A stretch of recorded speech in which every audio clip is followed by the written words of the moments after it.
At 36 years old, Raymond Davis, a man with kind eyes and hands calloused from both lab work and home repairs, made $49,000 a year. It was a respectable salary for a lab technician in Detroit, enough for the mortgage on their modest house in East English Village, enough for groceries, enough for the quiet, ordered life he thought he was building.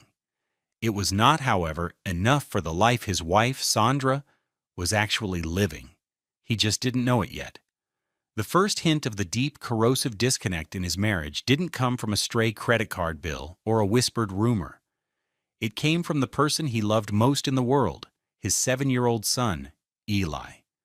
It was 10:47 p.m. on a Tuesday in November. A raw, wet wind whipped off the Detroit River, knee-rattling the windows of the number 9 bus as it rumbled down Gratiot Avenue. Raymond sat on a cold, cracked vinyl seat, his work bag clutched in his lap. His body ached with a fatigue that went bone deep. This was the end of a 14-hour day, an 8-hour shift at the lab, a 2-hour commute, and 4 hours of overtime he'd picked up to try and get ahead, or, more accurately, to try and stop falling so far behind. When he finally turned his key in the lock of his own front door at 11:12 p.m., the house was dark and silent. He slipped off his worn, water-stained work boots, a pair of $120 Timberlands he'd had for 6 years, and padded silently upstairs. The door to Eli's room was cracked open, a sliver of light from the dinosaur-shaped nightlight spilling into the hall. He pushed it open gently. Eli was sitting up in bed, his small face etched with worry, his hair in the neat twists Sandra had painstakingly done over the weekend, each one a perfect, tight coil. "Hey, buddy," Raymond whispered, his voice rough with exhaustion. "What are you doing up so late?" Eli's lower lip trembled. "I waited for you, Daddy." A familiar pang of guilt, sharp and acidic, shot through Raymond's chest.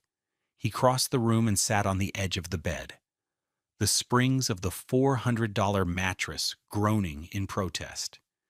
He reached out to smooth Eli's hair, but his son flinched back, wrinkling his nose. And then came the words. The innocent, devastating question that would echo in his mind for months. "Daddy?" Eli asked, his voice small and serious. "Why do you always smell like the bus?" Raymond froze. He smelled like the bus, like damp wool coats, the stale cigarette smoke that clung to the fabric of the seats, the faint chemical scent of disinfectant, and the metallic tang of the handrails. He smelled like strangers and exhaustion.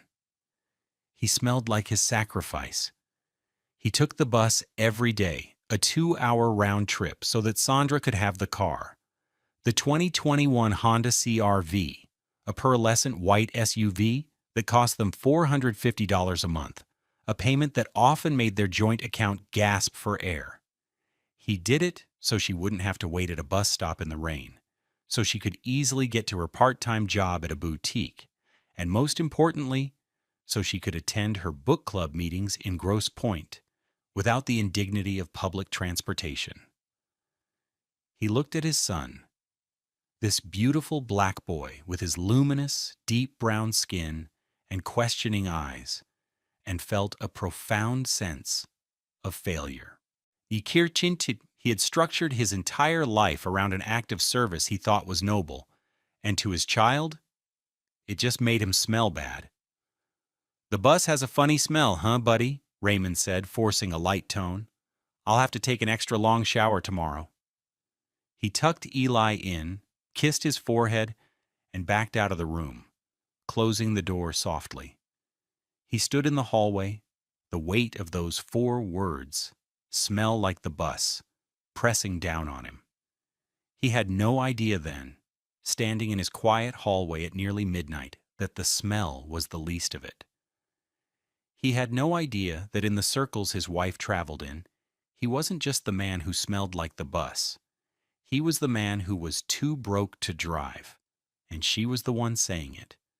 This is a story about the quiet sacrifices we make for love and the deafening cruelty that can hide behind a perfect smile. It's about a man who gave up his time, his comfort, and his money, all for a woman who saw his sacrifice not as a gift, but as a punchline. But what happens when the punchline gets recorded? What do you think happens when a good man, pushed too far, stops being quiet? Stick with me, and I'll tell you exactly what happened. The facade of their life was built on a foundation of Raymond's paychecks and Sandra's aspirations. Their home in East English Village was a tidy brick bungalow they'd bought for $185,000 8 years ago. The $1,200 monthly mortgage payment was their biggest expense, a constant, immovable anchor in their financial sea. To Raymond, the house was a haven, a place of warmth and love. Only its value measured in the height chart he'd penciled onto Eli's doorframe and the scent of the rose bushes he tended in the small backyard garden. To Sandra, the house was a stepping stone. It was nice, but it wasn't Grosse Pointe. Their days fell into a rhythm dictated by Raymond's sacrifice. At 6:15 a.m., his $89 Timex watch would beep, and he'd slide out of bed, careful not to wake Sandra. He'd shower, dress in his simple uniform of khaki pants and a polo shirt, and then head to the kitchen. The first act of his day was always for his son. He'd pack Eli's lunch: a turkey and cheese sandwich on whole wheat, a bag of baby carrots, an apple, and a small carton of juice. He'd write a note on the napkin: "Have a great day, superstar. Love, Daddy," and place the $35 Spider-Man lunchbox by the door. By 7 a.m., he'd be walking the 3 blocks to the bus stop on Cadio Road, his travel mug of coffee, brewed at home for about 30 cents a cup, warm in his hand. The bus ride was his time to decompress, to read, to listen to podcasts about science or history. He framed it as productive time, a way to make the sacrifice feel less like a loss. Sandra's day started 2 hours later. She would wake up around 8 a.m., put on her $150 Lululemon workout gear, and drive Eli to school in the gleaming white Honda CR-V. The school was only a 10-minute walk away, but Sandra insisted on driving. "It's about efficiency, Ray," she'd said when he first questioned it. "And besides, what if it rains?" The car was the centerpiece of her carefully constructed image. It was always spotless, even the interior smelling of the $12 Vanilla Bean air freshener she bought weekly. It was her chariot to her part-time job at a high-end clothing boutique, where she worked 3 days a week and spent most of her earnings on discounted merchandise. It was her transport to lunches with her friends, women she'd met through the boutique, who lived in sprawling $890,000 colonial homes in Grosse Pointe Park. "Did I tell you? Jessica just had her kitchen redone," she'd announce over dinner. A simple pasta dish Raymond had cooked. White marble countertops, a wolf range, must have cost $100,000 easily. Raymond would nod, pushing pasta around his plate. "That's nice, honey." He was thinking about the dripping faucet in their bathroom that he needed to fix, a $5 washer, and 30 minutes of his time. The financial details of their life were a constant, quiet tug of war. Raymond was a man of spreadsheets and budgets. He knew that after the mortgage, and the $450 car payment, their $600 monthly grocery bill, and utilities, his $49,000 salary left very little room for error. He tracked every penny. Sandra, on the other hand, treated money as an abstract concept, something that should simply be there when she needed it. Early in their marriage, they had a joint account for household expenses, but arguments became frequent. "What is this $280 charge at Saks?" Raymond had asked one evening, looking at a bank statement. "Oh, that was for my new dress for the charity gala," Sandra said, as if it were obvious. "I can't wear the same thing twice, Ray. People notice." "Sandra, this was our grocery money for the next 2 weeks." Her face had hardened. "Don't be so dramatic. We'll figure it out." You can always pick up an extra shift. To keep the peace, they'd made a new arrangement 4 years ago. Raymond would manage the core household bills from his direct deposit. He would then transfer a set amount. It started at $1,200 and slowly crept up to $1,800 a month into Sandra's personal account. This was supposed to be for her gas, her personal needs, and her share of the discretionary spending. It was, in Raymond's mind, a compromise. A way to give her the autonomy she craved while he maintained control over their essential finances. He had no idea how wrong he was. He saw it as a sacrifice for peace. She saw it as her allowance, an allowance she supplemented by dipping into their joint savings account, the one Raymond was painstakingly trying to build for Eli's future. He thought the constant transfers were a solution. In reality, they were becoming a meticulously documented record of his own fleecing. Each transfer was a line item, a date-stamped, dollar-tagged piece of evidence in a case he didn't even know was being built against him. He was paying for the car, for the gas she put in it, and for the privilege of taking the bus, all while she laughed about it behind his back. The facade of domestic normalcy was perfect, polished, and paid for entirely by him. The betrayal wasn't a single, cataclysmic event.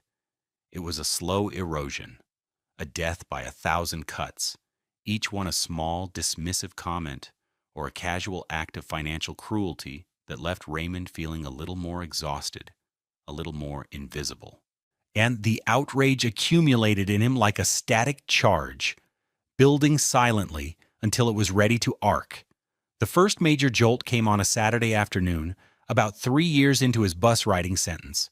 Sandra came home from a shopping trip, her arms laden with glossy bags. She floated into the living room, where Raymond was on the floor helping Eli build a complex Lego spaceship, a $90 set he'd saved for months to buy for his son's birthday. "Look what I found," she announced, pulling a black leather purse from a bag. It was a Kate Spade, sleek and elegant. It was on sale. I couldn't resist. Raymond looked at the purse, then at his wife's beaming face. He knew that brand. He'd seen it in the windows of stores he'd never dream of entering.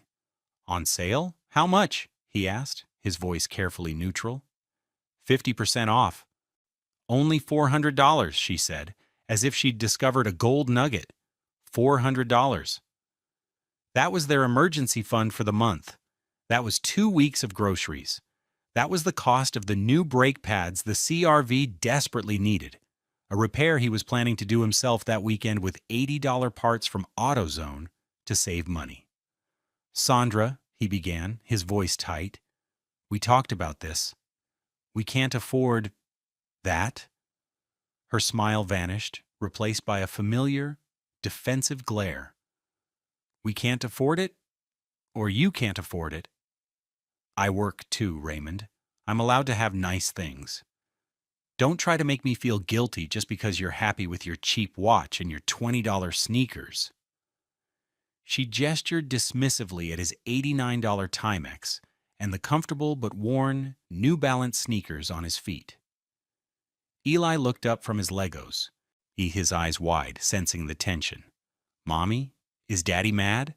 Sandra swooped down and scooped Eli into a hug. "No, sweetie. Daddy's just tired from his long bus rides." The words were coated in sugar, but the jab was clear. It was a reminder of his place, of the sacrifice she'd twisted into a weakness. Raymond fell silent, the Lego spaceship feeling suddenly heavy and pointless in his hands. That night, to avoid another fight, he logged into their banking app and saw the $400 charge. And right below it, he made his monthly transfer to her account, $1,500. He labeled it, as always, Sandra's monthly. A few months later, the emergency trips began. She called him from work, her voice a frantic whisper. "Ray, honey, I'm in a bit of a jam. Jessica and Lauren are planning a spa weekend in Traverse City. It's Lauren's birthday. And I'd feel terrible if I missed it. I just need a little extra to cover the hotel. Maybe $800? 800? Sandra, we don't have it. The property taxes are due next month. I'll pay it back. I swear, she pleaded. I'll pick up extra shifts at the boutique. Please, Ray. I never get to do anything like this. He knew she wouldn't pay it back. He knew the extra shifts would never materialize. But the thought of another fight, of the cold silence that would follow, was more exhausting than the thought of the money. He relented. Fine. I'll transfer it from the savings. He did it, feeling a sick pit in his stomach. He was enabling her. He was funding the very lifestyle that made her look down on him. The savings account, their supposed safety net, now had a balance of just $1,245. But he had started it with a $5,000 inheritance from his grandmother. He felt a wave of shame, as if he'd betrayed his grandmother's memory. The public humiliations were worse. They were at a summer block party in their neighborhood. Raymond was manning the grill, flipping burgers, feeling relaxed and happy for the first time in weeks. He was talking to a neighbor, Mark, about a classic car Mark was restoring. Sandra drifted over, a glass of white wine in her hand, looking radiant in a $300 sundress. Mark's wife, Chloe, smiled warmly at Raymond. Sandra was just telling me you take the bus to work every day, Ray. That's so admirable. Great for the environment. Before Raymond could respond, Sandra let out a tinkling laugh.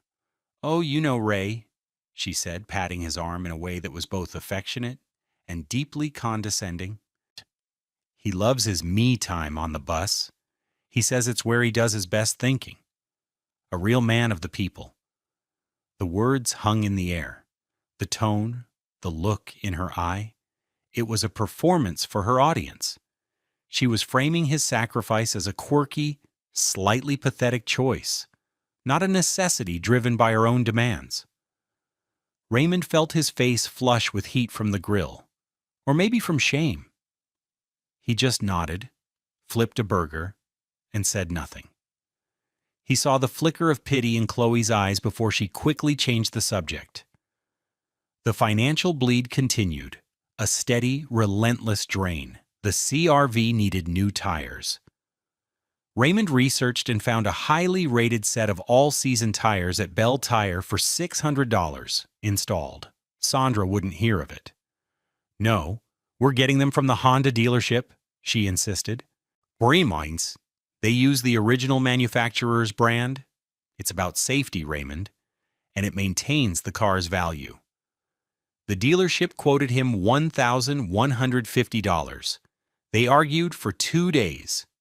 In the end, Raymond paid the $1,150 from their savings account, which now dwindled to a terrifying 3-digit number. He felt a cold dread creep into his heart. They were one unexpected bill away from disaster. He started taking every overtime shift offered. He'd come home long after Eli was asleep, his body humming with exhaustion, and find Sandra on the couch, scrolling through her phone. A half-empty glass of wine on the $250 crate and barrel end table beside her. One night, he arrived home at 11:30 p.m. to find the house smelling of roasted chicken and garlic. Sandra was in the kitchen, her face a mask of fury. "Where have you been?" she snapped. "I cooked. Jessica and her husband were supposed to come over for dinner. I had to cancel an hour ago because you weren't here. Do you have any idea how embarrassing that is?" Raymond stared at her, bewildered. "You didn't tell me you were having people over?" "I shouldn't have to. I sent you a text this afternoon." He pulled out his phone. There it was, a text from 3 p.m. "Jess and Todd for dinner tonight at 8. Don't be late." He'd been in the middle of a critical sample run at the lab, his phone in his locker. He hadn't seen it. "Sandra, I was at work. I was working overtime so we can pay the credit card bill you ran up last month." "Oh, here we go," she said, rolling her eyes.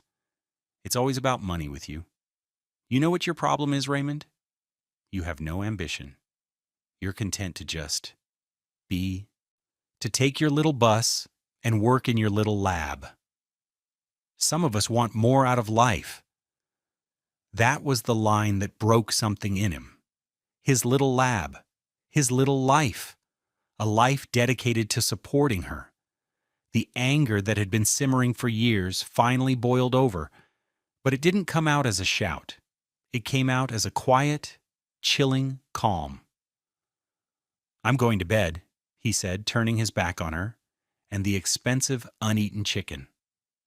He lay in the dark, listening to her cleaning up, slamming cabinets. He thought about the numbers. 4 years, 48 monthly transfers, an average of about $1,500 a month, plus the emergencies, the tires, the trips. He did a rough calculation in his head. It was an astronomical sum. It was a down payment on a house in Grosse Pointe. It was a college fund. It was a life. A life he was working to death for, while she called it little. The outrage was no longer a spark. It was a steady, burning flame. He just needed proof. He needed something more than just the numbers. He needed to hear it in her own voice. He had no idea how soon he would get his wish. The proof arrived on a Saturday that felt like any other.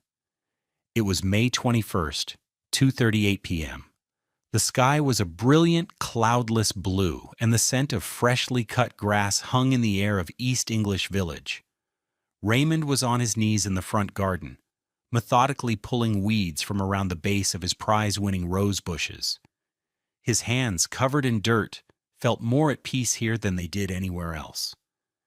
Eli was running through the sprinkler in the backyard, his happy shrieks echoing down the block. It was a perfect, peaceful, domestic scene. Then he saw Mrs. Gable walking across the lawn towards him. Mrs. Gable was their next-door neighbor, a retired school teacher in her late 70s, with sharp eyes and a kind heart. She'd lived in her house for 50 years and had seen the neighborhood change around her. She had always been fond of Raymond, often leaving a plate of cookies on their porch or waving to him as he walked to the bus stop in the pre-dawn darkness. She adored Eli. Her interactions with Sandra, however, were always brief and polite, tinged with a formality that Raymond had never quite understood. Today she wasn't smiling. She held her iPhone in her hand, clutching it like a weapon. Her face was a mixture of anger and deep unease. "Raymond," she said, her voice low, "I need to talk to you for a moment." He stood up, wiping his hands on his jeans. "Is everything okay, Mrs. Gable?" She glanced back towards her house, then at Raymond's. "Is she home? Sandra?" "No, she's at her book club meeting in Grosse Pointe."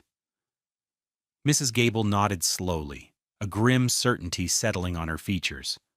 "I thought so." "Raymond, I have something you need to hear. I don't want to be the one to do this, I truly don't, but I can't, in good conscience, stay silent." She explained that she had been sitting on her screened-in porch, reading. A car had pulled up in front of Raymond's house. Not the CR-V, but a sleek, black $90,000 Mercedes SUV he didn't recognize. Sandra had gotten out of the passenger side with 2 other women. They were waiting for a third friend to arrive, laughing and talking loudly by the open car door, their voices carrying clearly across the quiet street. "I wasn't trying to eavesdrop," Mrs. Gable said, her gaze fixed on her own pristine hydrangeas. "But they were so loud, and what I heard, it made my blood run cold." She had felt so appalled, so certain that Raymond needed to know, that she had discreetly unlocked her phone and started a voice memo. "I'm so sorry," she whispered, and held out her phone. Raymond's heart began to pound, a slow, heavy drumbeat against his ribs. He took the phone. Mrs. Gable's finger hovered over the screen and then pressed play. The recording was shockingly clear. The first sound was the clinking of what sounded like wine glasses, followed by a burst of high-pitched female laughter. A voice he didn't recognize said, I still can't believe you let him keep taking the bus. Doesn't Raymond mind you having the car all the time? Then came Sandra's voice. It was light, airy, and dripping with a casual, performative cruelty he had only ever seen hints of. It was her gross point voice. "Oh, honey, please," she laughed. The sound was brittle, artificial. "He's too broke to drive. What's he going to do? Put gas in it with his lunch money." More laughter from the friends. One of them snorted. Sandra continued, her voice gaining confidence, playing to her audience. "He knows his place. Honestly, it's better this way. It keeps the bus smell out of my car." The final word, car, was followed by a peal of collective, vicious laughter. Then the sound of another car door opening and closing, and the memo ended. Raymond stood completely still in his garden, the sun warm on his back, the phone in his dirt-caked hand. The world seemed to shrink until it was only the size of that recording. The sounds of his son laughing in the sprinkler, the buzz of a distant lawnmower, the gentle breeze, it all faded into a roaring silence in his ears. Too broke to drive, knows his place, the bus smell, every sacrifice, every exhausting overtime shift, every lonely bus ride in the dark, every dollar he had transferred, every time he'd swallowed his pride. It all coalesced into those three phrases. It wasn't just a betrayal. It was a complete and utter negation of his entire existence as a husband and a partner. He wasn't a man making a sacrifice for his family. In her eyes, and in the eyes of her friends, he was a joke. A pathetic, smelly, broke joke. He felt a strange and terrible calm settle over him. There was no rage, no tears, just a cold, hard clarity. The facade had been ripped away, and what lay beneath was uglier than he could have ever imagined. He looked at Mrs. Gable, her face full of pity and concern. Can you send me that?" he asked, his voice a hoarse whisper. "Of course, dear." He watched as she navigated her phone, and a moment later, his own phone buzzed in his pocket. He pulled out his $450 iPhone SE, a model 3 generations old, and saw the file appear. He saved it immediately. He saved it to his phone, to his cloud storage, and emailed it to himself. He saved it like it was the most valuable thing he owned, because it was. It was his freedom. "Thank you, Mrs. Gable," he said, his voice gaining a sliver of its strength back. "You have no idea what you've just done for me." She patted his arm. "A good man deserves respect, Raymond. Don't you ever forget that." She turned and walked back to her house. Raymond stood there for a long time, listening to the echo of his wife's laughter in his head. The war was over. He had lost. But the battle for his life was just about to begin. The hours after hearing the voice memo were the strangest of Raymond's life.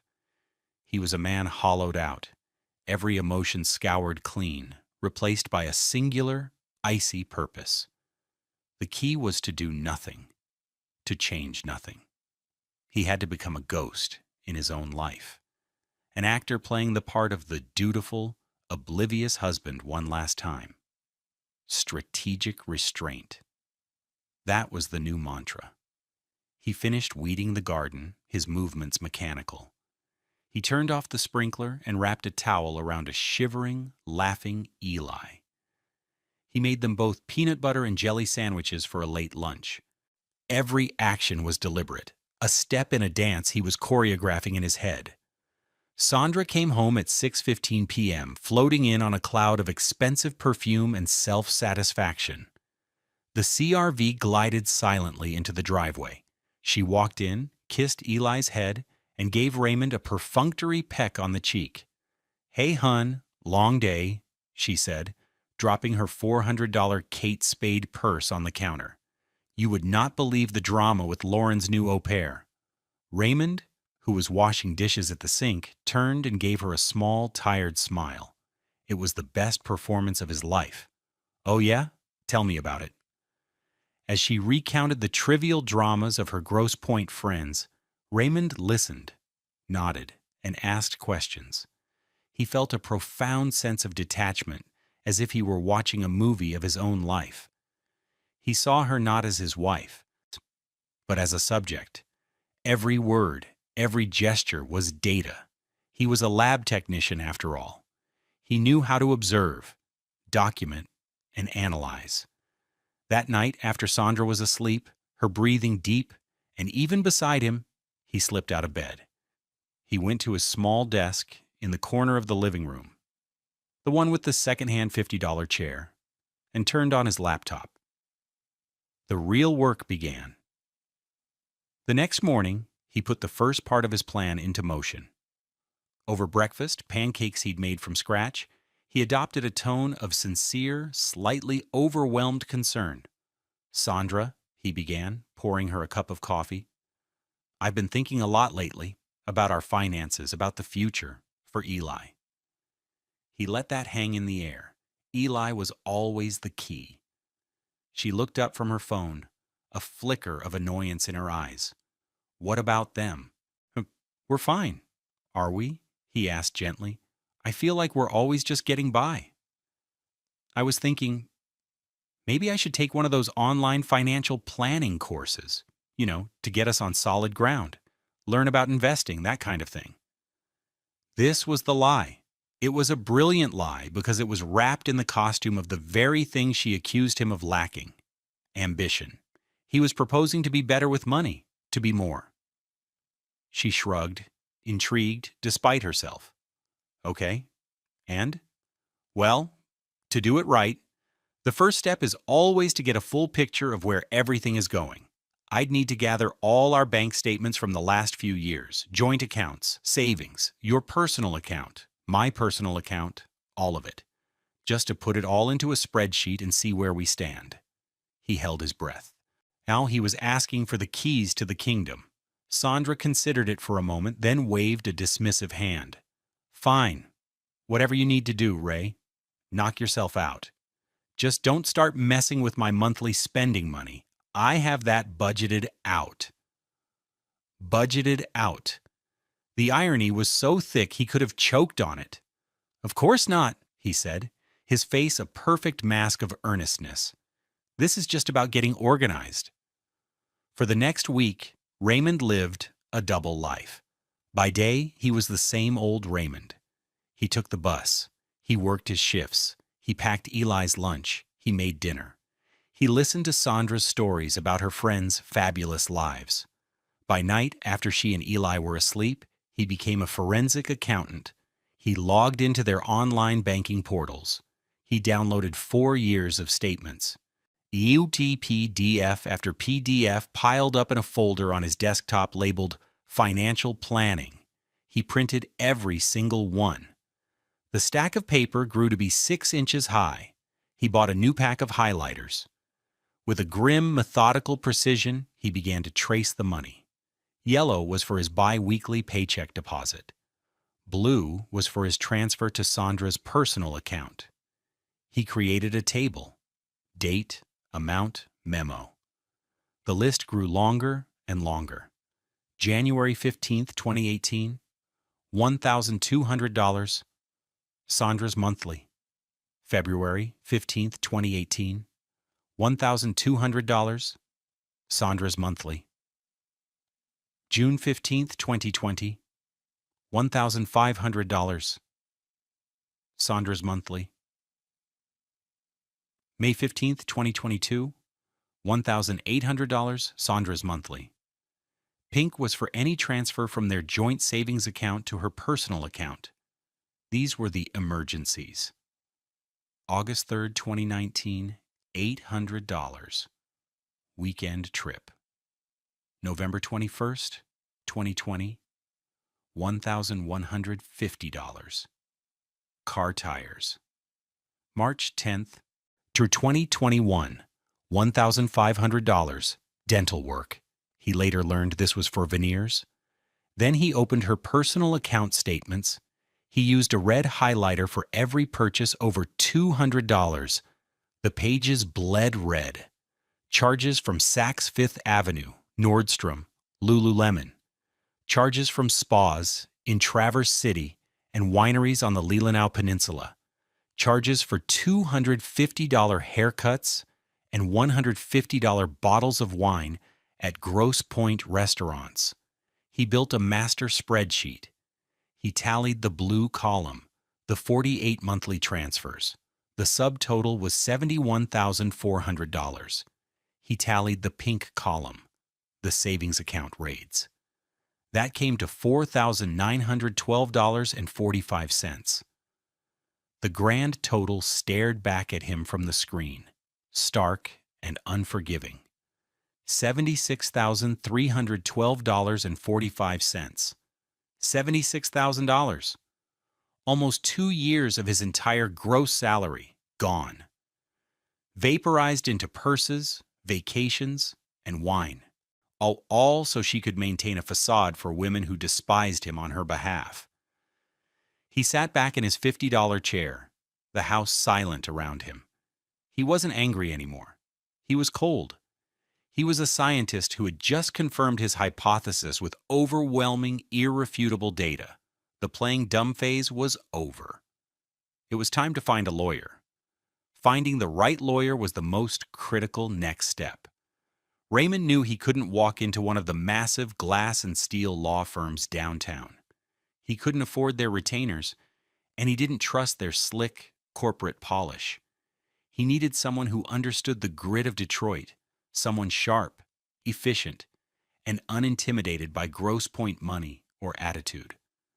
After 2 days of quiet, careful research during his lunch breaks, he found her. Miss Imani Carter. Her office was in a restored historic building on the Avenue of Fashion. The website was simple, professional, and her bio was direct. A graduate of the University of Michigan Law School, with 15 years of experience in family law, specializing in complex financial disputes. Her photo showed a poised, intelligent black woman in her 40s with a no-nonsense expression. Raymond felt an immediate sense of trust. He called and made an appointment, using a precious vacation day for the meeting. He told Sandra he had a mandatory safety seminar at work. The lies were becoming easier, a necessary armor. Ms. Carter's office was not what he expected. It was warm and inviting, decorated with vibrant art by local Detroit artists. The only thing imposing about the room was the woman herself. She sat behind a large, uncluttered mahogany desk, her posture perfect, her gaze direct. "Mr. Davis," she said, her voice smooth and measured. "Thank you for coming in. My paralegal said you have a matter involving dissipation of marital assets. Please, tell me what's going on." Raymond took a deep breath. He opened his worn leather briefcase, a gift from his parents when he graduated from college, and laid his evidence on her desk. He didn't start with the story. He started with the data. First, he presented the master spreadsheet, a single, damning page, summarizing 4 years of financial drain. "This is a summary of all transfers made from my accounts to my wife's and from our joint savings to her personal account over the past 48 months. The total is $76,312. Ms. Carter took the page, her eyes scanning the columns. She raised an eyebrow slightly but said nothing. Next, he produced the binders. "This is the backup," he said, pushing 2 thick, 3-ring binders across the desk.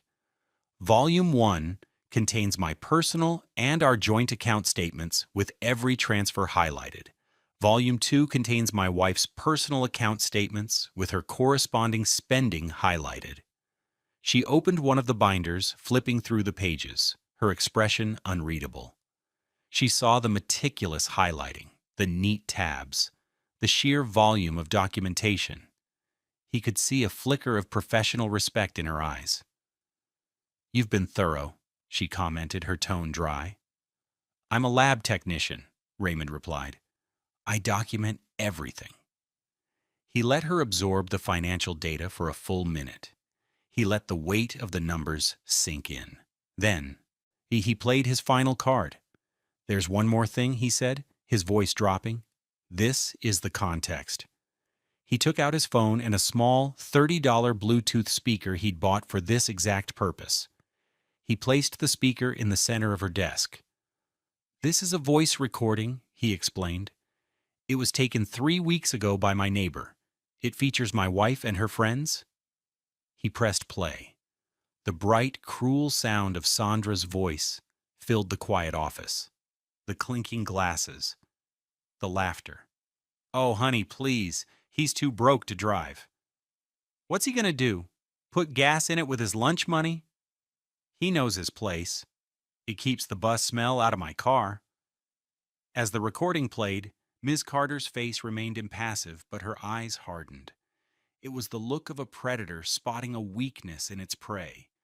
When the memo ended, a heavy silence descended on the room. She finally looked up at Raymond, and for the first time he saw not just a lawyer, but an ally. "Mr. Davis," she said, her voice now carrying a steely edge. "This is not just a case of irresponsible spending. The legal term for this is dissipation of marital assets, and it's a serious breach of fiduciary duty.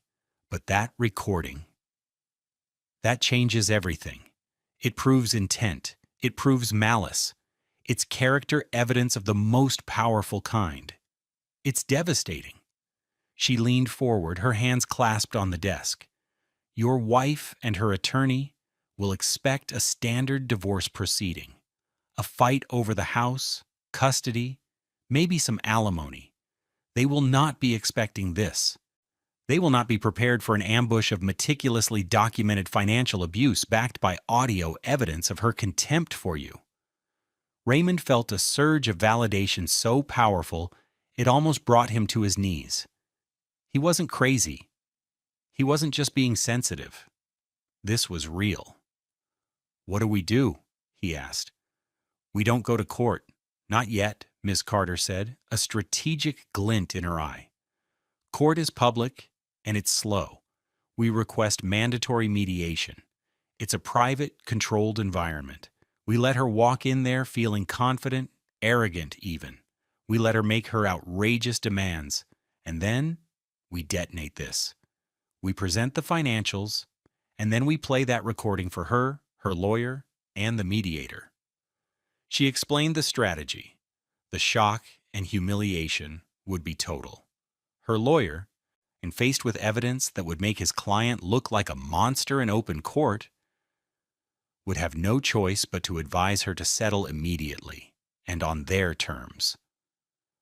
"My billing rate is $450 an hour," she stated.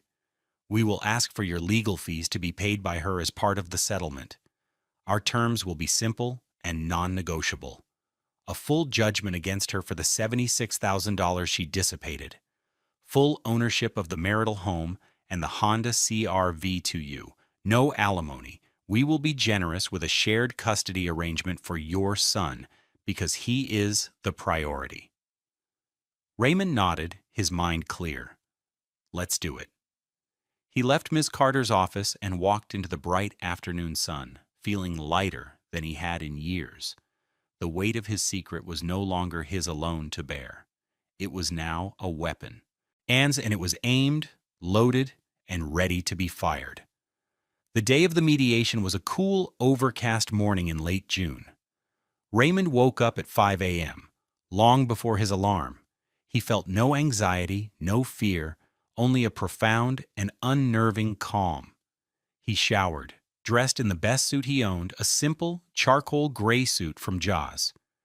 A bank that he'd bought for a wedding 5 years ago for $350, and went downstairs. He packed Eli's lunch just like any other day. The routine grounded him.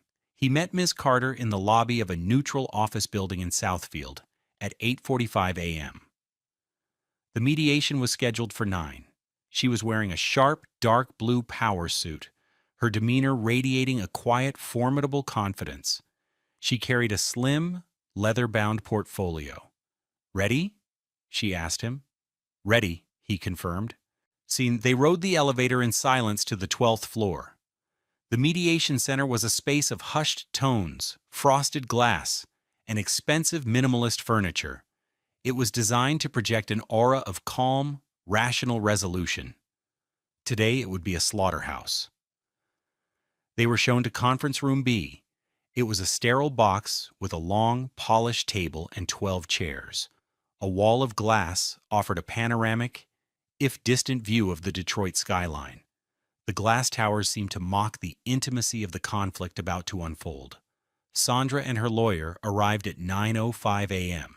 She swept in, wearing a cream-colored Armani suit that Raymond instantly knew cost at least $2,000.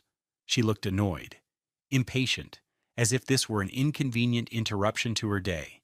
She barely glanced at Raymond, offering him a curt, dismissive nod before taking a seat opposite him.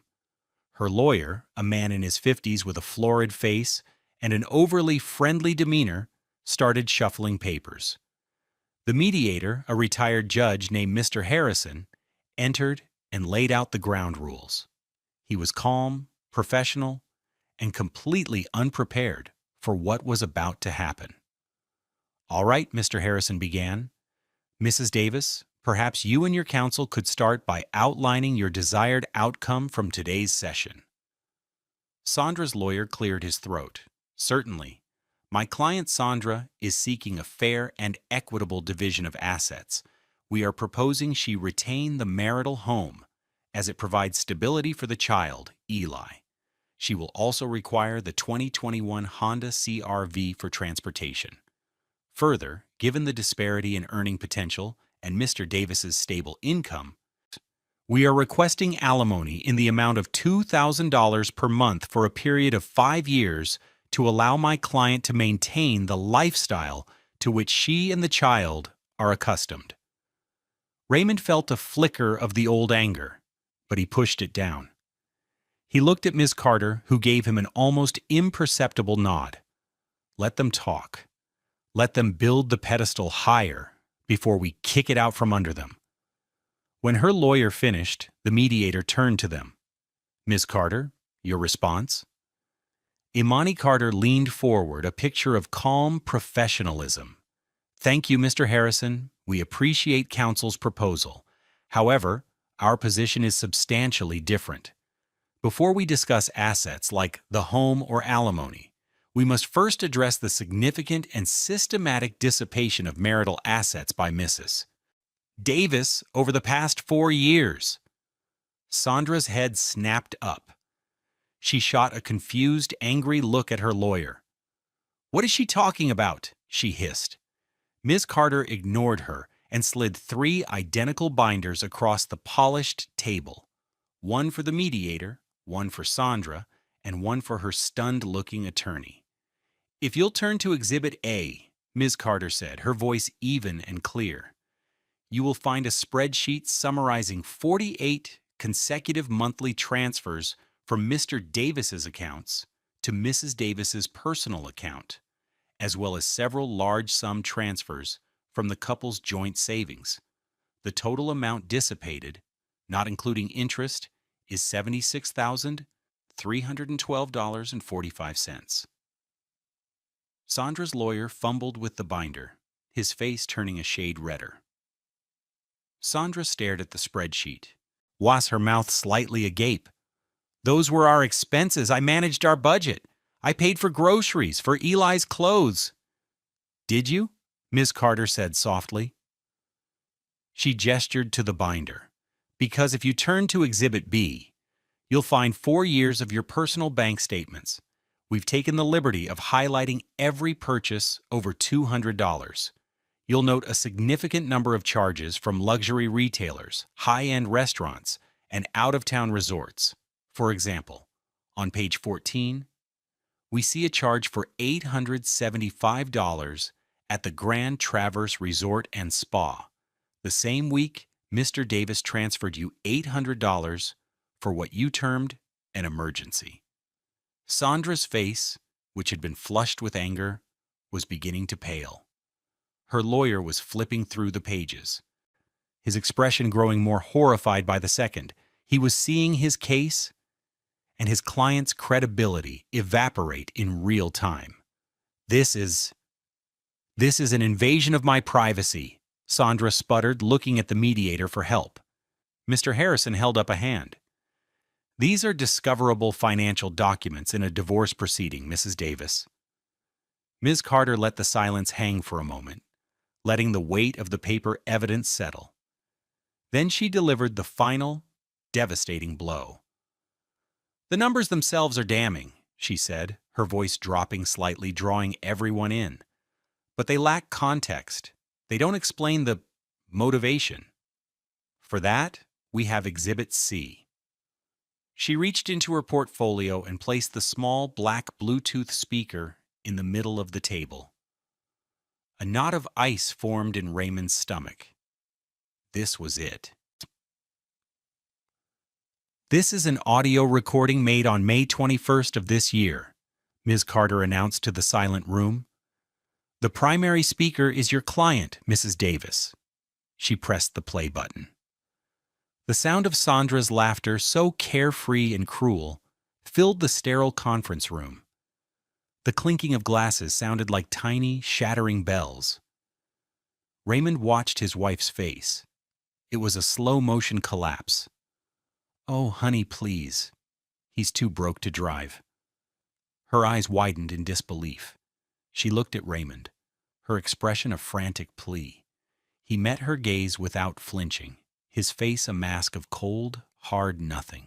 He felt nothing. He was simply an observer. What's he going to do, put gas in it with his lunch money? Her mouth fell open.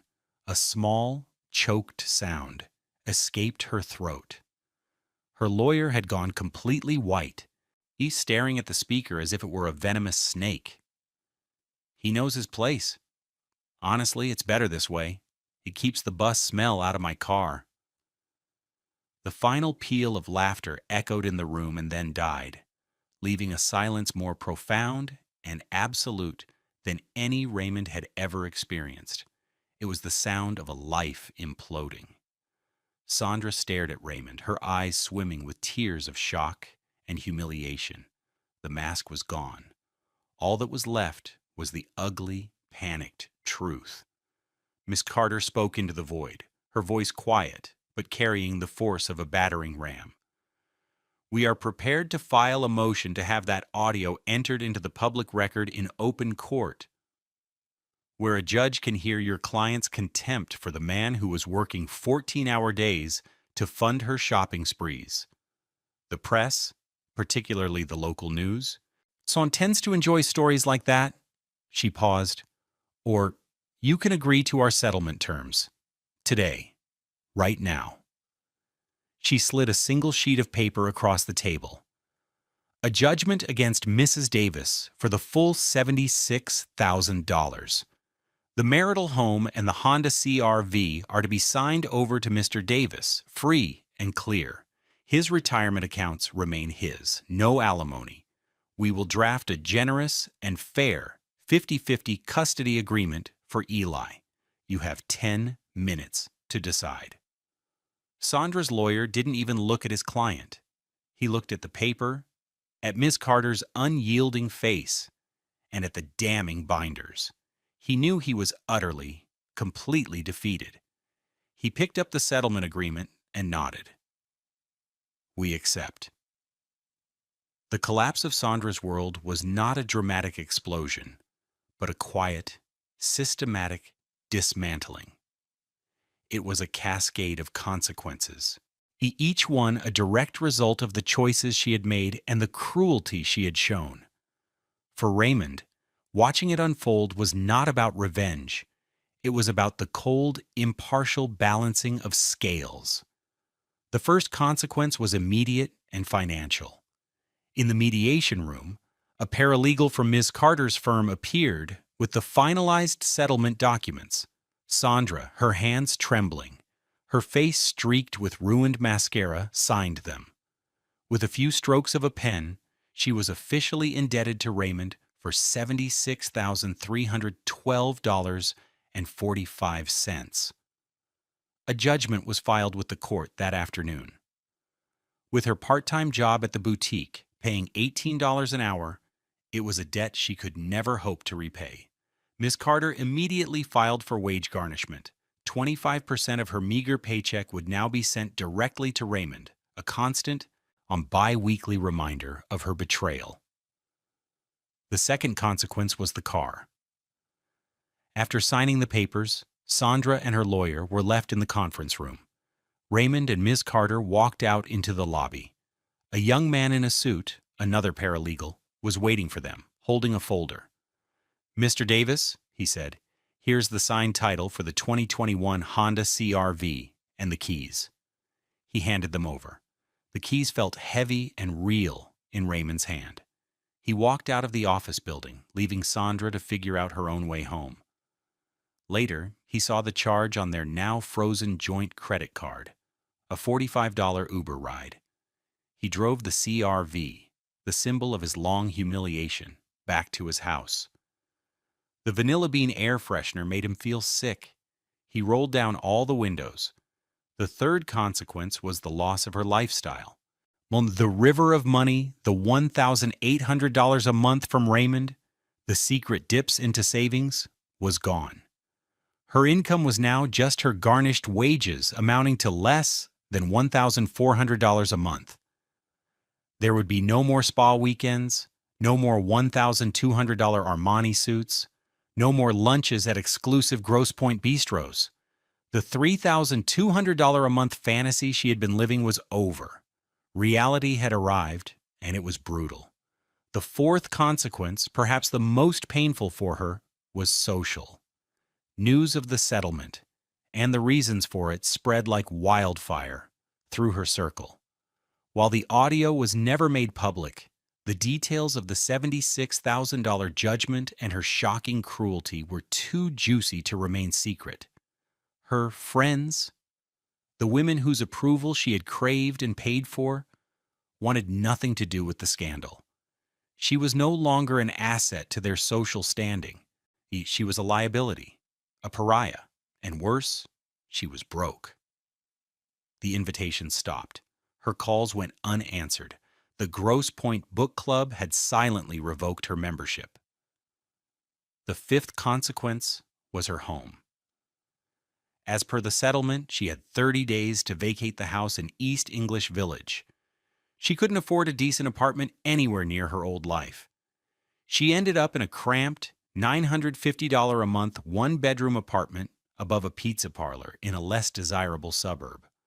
The windows overlooked a noisy street and a dumpster. The contrast between this cramped, noisy box and the quiet, tree-lined street of her former life was a daily punishment. In the first week after the mediation, Raymond's phone was flooded with her voicemails. A perfect, textbook progression of emotional collapse. The first message was one of angry disbelief. "Raymond, call me. I can't believe you did this to me, to us, after everything. You blindsided me. This isn't fair." The second was justification. "Okay, I listened to that recording again. They took it out of context. It was a joke, Ray. A stupid, tasteless joke between girlfriends. You can't blow up our whole lives over a joke." The third was pleading. "Ray, please. We can fix this. We can go to counseling. I'll pay the money back, I swear. I'll do anything." Don't do this to Eli.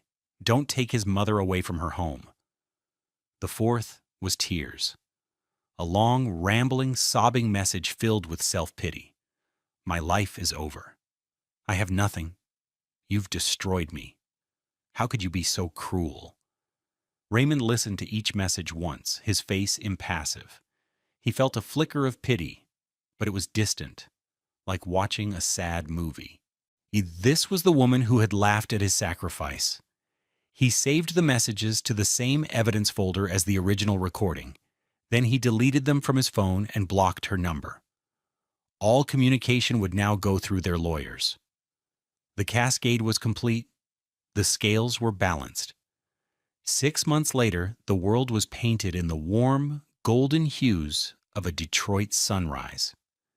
At 7:30 a.m., Raymond pulled his car up to the curb in front of Eli's elementary school. It wasn't the gleaming white Honda CR-V. That vehicle, a rolling monument to 4 years of lies, was long gone. Raymond had sold it for $24,000 the week after the settlement became final.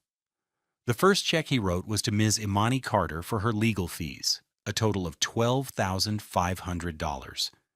It was the best money he had ever spent. He put the remaining $11,500, was along with the first few garnishment payments from Sandra, into a new, untouchable trust fund for Eli's college education.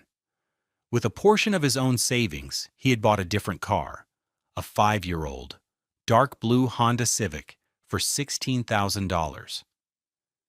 It had 60,000 miles on it, a small scratch on the rear bumper, and it was the most beautiful car he had ever owned. It was his.